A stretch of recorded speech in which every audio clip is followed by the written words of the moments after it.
Halo semuanya, Assalamualaikum warahmatullahi wabarakatuh. Kembali lagi bersama Ibu SMA Fauzi di Mapel Wirausahawan dan Kewirausahaan.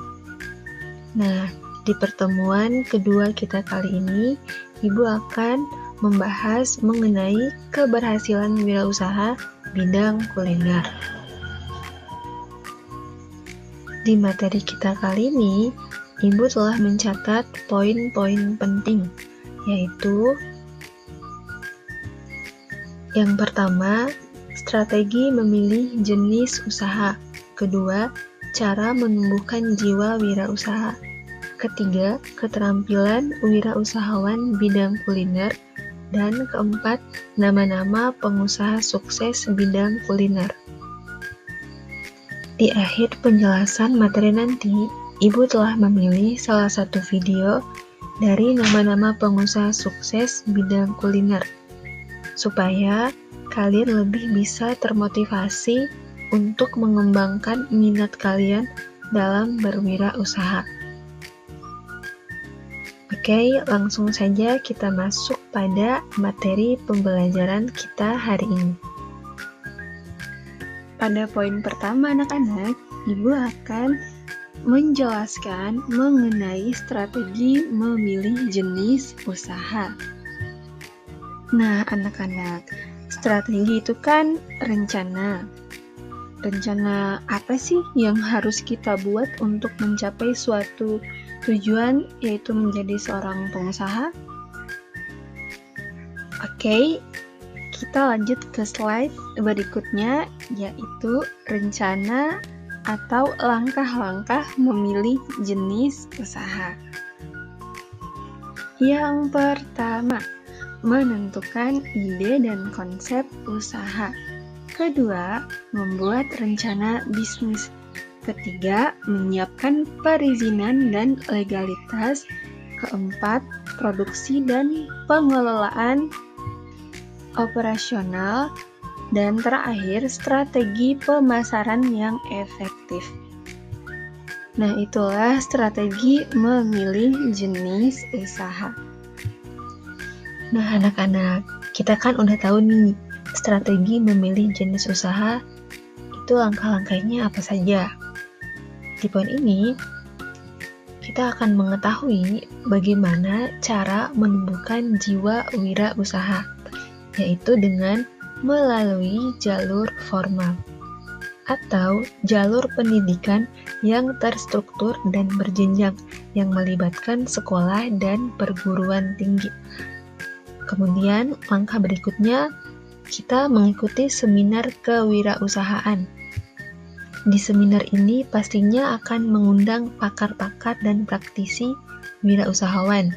Nah, manfaatnya agar dapat lebih membangun lagi jiwa wirausaha kita. Dan selanjutnya, mengikuti pelatihan kewirausahaan.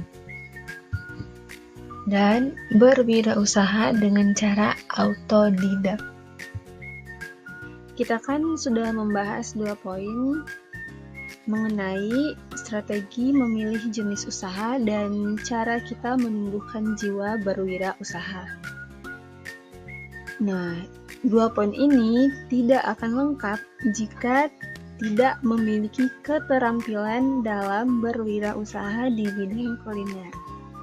Jadi, mari kita bahas keterampilan apa saja yang harus dimiliki dalam berwirausaha.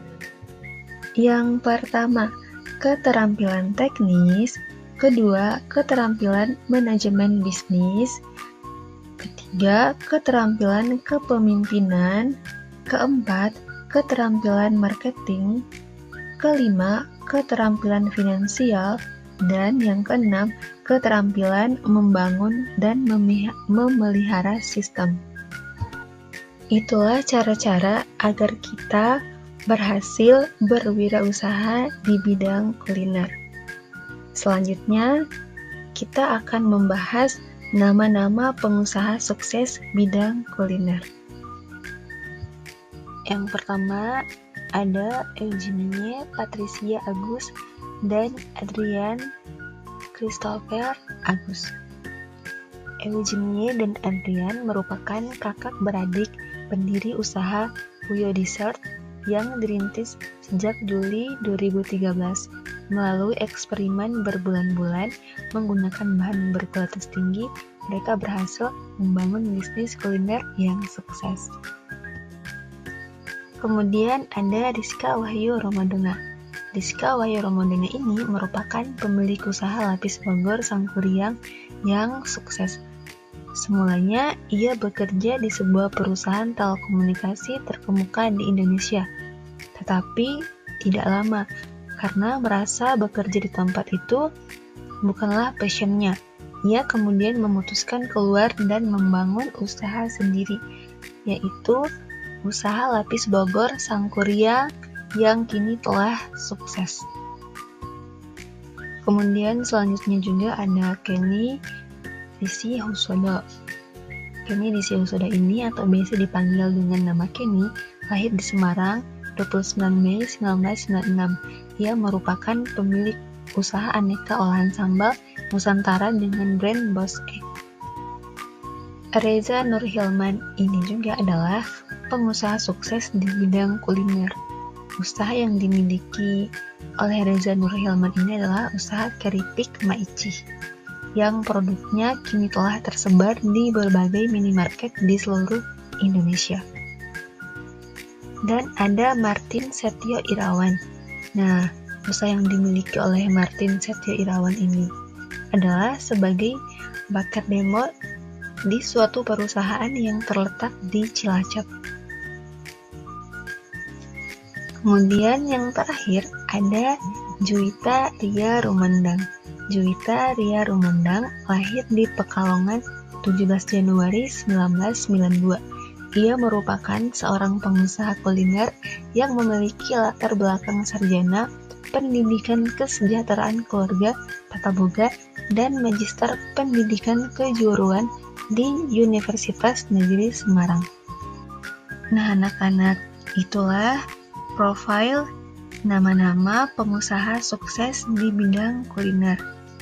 Sebelum Ibu mengakhiri pembelajaran kita hari ini, Ibu akan menampilkan terlebih dahulu salah satu video seorang pengusaha sukses yang tadi Ibu sebutkan. Nah, mari langsung saja kita tonton videonya. Awalnya kan waktu bakso itu kita benar-benar nyungsep banget gitu. Jadi kita mulai lapis Bogor ini benar-benar kondisi minus gitu Mbak. Jadi cicilan rumah nggak kebayar, terus mobil harus dijual gitu. Ada sisa uang 500.000 waktu itu ya. Akhirnya kita bergunakan itu untuk beli bahan baku, terus beli peralatan, dan kita pinjem mixer dari ibu mertua.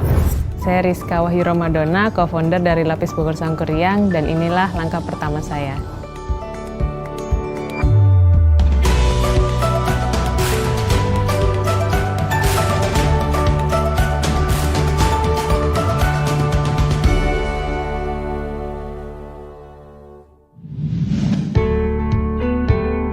Itu tahun 2011 kita mulai usaha Lapis Bogor Sangkuriang ini. Jadi awalnya kan awal usaha tuh kita bakso Mbak. Jadi ketika usaha bakso waktu itu bagus gitu. Cuman karena kita belum mengerti tentang bagaimana mengelola usaha yang baik gitu kan. Kita belum belajar manajemen segala macam. Nah akhirnya bangkrut tuh, nyungsep gitu kan. Nah setelah itu kita coba cari-cari peluang lagi, apa sih kira-kira yang sebenarnya konsumen inginkan gitu kan. Kita coba jualan cendol, jualan ayam, jualan keripik gitu. Dan akhirnya kita pada waktu itu ngelihat, oh kayaknya oleh-oleh bagus nih gitu. Kita ngelihat beberapa teman kita juga yang bergerak di usaha oleh-oleh ini bagus gitu pertumbuhannya. Dan akhirnya kita mencoba untuk membuat produk Lapis Bogor Sangkuriang ini sebagai oleh-oleh khas Bogor.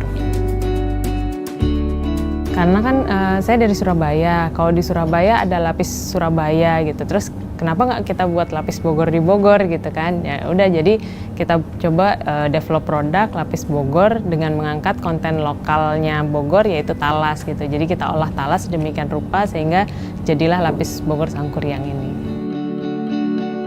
Awalnya kan waktu bakso itu kita benar-benar nyungsep banget gitu. Jadi kita mulai Lapis Bogor ini benar-benar kondisi minus gitu Mbak. Jadi cicilan rumah nggak kebayar, terus mobil harus dijual gitu. Ada sisa uang 500.000 waktu itu ya. Akhirnya kita bergunakan itu untuk beli bahan baku, terus beli peralatan, dan kita pinjam mixer dari ibu mertua waktu itu. Jadi kita pinjam mixer karena kalau buat beli semuanya nggak cukup, jadi beberapa peralatan kita pinjam.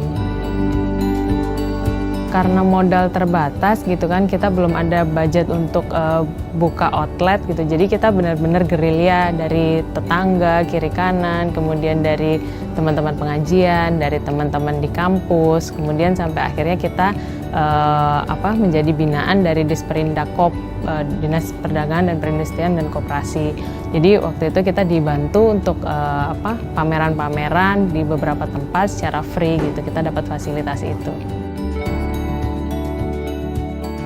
Persisten ya dan fokus gitu, karena kita belajar dari pengalaman sebelumnya, kita kurang fokus di bakso gitu kan. Jadi kita coba ada usaha ini bagus nih, kayaknya kita coba ikut-ikutan gitu, kita coba. Nah akhirnya ketika di Lapis Bogor Sangkuriang ini kita benar-benar hanya fokus aja ngurusin produk Lapis Bogor Sangkuriang ini gitu. Ketika diajak teman, yuk bisnis ini yuk, enggak gitu, kita fokus di sini gitu. Jadi fokus dan persisten sih. Jadi ketika kayak misalnya kita waktu itu pernah jualan di hotel gitu kan, jualan di hotel ketika cuman sampai security atau sampai resepsionis, kita disuruh putar balik tuh gitu. Karena kan ya siapa ini mau jualan di sini gitu kan. Akhirnya kita coba cari cara lagi, oh ternyata lewat Disbudpar gitu, Dinas Budaya dan Pariwisata, ternyata kita dapat akses untuk dikenalkan dengan PHRI, Persatuan Hotel dan Restoran Indonesia untuk Kota dan Kabupaten Bogor. Dan dari situ kita bisa dapat akses untuk jualan di hotel-hotel. Yang membuat bahagia yang pertama bisa survive ya, jadi karena kan tadinya kita kalau mau ya cicilan banyak, secara ekonomi kurang lah ya gitu kan, terus akhirnya kita bisa terlepas dari itu gitu kan, terus kita juga bisa membantu banyak orang gitu. Awalnya kita berpikiran untuk bantu anak-anak teman-teman jalanan sih Mbak, jadi kita pengen berdayakan mereka gitu kan. Kalau di sektor formal kan pasti mereka nggak bisa tuh, nah kita coba bantu gitu, tapi ternyata memang harus ada treatment sendiri sih gitu. Jadi ya kita fokus lah, ya siapa yang mau kita bantu ya kita bareng-bareng untuk mengembangkan Lapis Bogor Sangkuriang ini. Alasan saya mengikuti WMM karena di program WMM ini banyak sekali fasilitas yang bisa kita peroleh, mulai dari promosi, kemudian dari sisi penjualan, kemudian dari yang paling penting adalah upgrade pengetahuan. Kemudian ketika pameran-pameran kita juga bisa dapat banyak sekali fasilitas-fasilitas pameran di JCC, pameran di PRJ. Itu kan kalau misalnya kita bayar sendiri kan pasti mahal gitu kan. Waktu awal-awal kita nggak ada budget untuk itu. Nah kita dapat free dari Bank Mandiri. Kemudian dari upgrade pengetahuan gitu sih, bagaimana sih mengelola usaha yang baik gitu supaya bisa sustain gitu, supaya nggak keulang lagi nih kejadian yang dulu. Nah itu kita juga dapatkan. Saya kan orangnya lebih pendiam kayak gitu-gitu kan, sedangkan jadi di sini saya nggak biasa berkoneksi kayak gitu-gitu, berkenalan dengan teman-teman karena peserta WMM kan banyak sekali ya. Nah di situ saya jadi belajar untuk bagaimana sih untuk membangun hubungan dengan orang lain, dan juga pastinya kita mempersiapkan diri supaya bisa untuk terus maju. Kenangan paling memorable waktu penjurian nasional ya, karena kan kita berapa hari ya saya lupa itu, kita benar-benar kayak ikut bootcamp gitu, jadi kita di situ benar-benar ditempa sama Bank Mandiri, diajarin berbagai macam pengetahuan lah ya seputar bagaimana berbisnis itu. Dan juga kan karena seminggu berinteraksinya sama teman-teman itu ya kita makin solid sih. Bahkan setelah acara selesai pun ya kita masih tetap saling berhubungan satu sama lain. Tipsnya, pergunakan sebaik-baiknya kesempatan yang ada. Kalau misalnya diminta untuk tepat waktu, ya tepat waktulah gitu. Karena sayang banget sih, ilmunya ini cukup berbobot gitu kan. Jadi sayang banget kalau dilewatkan.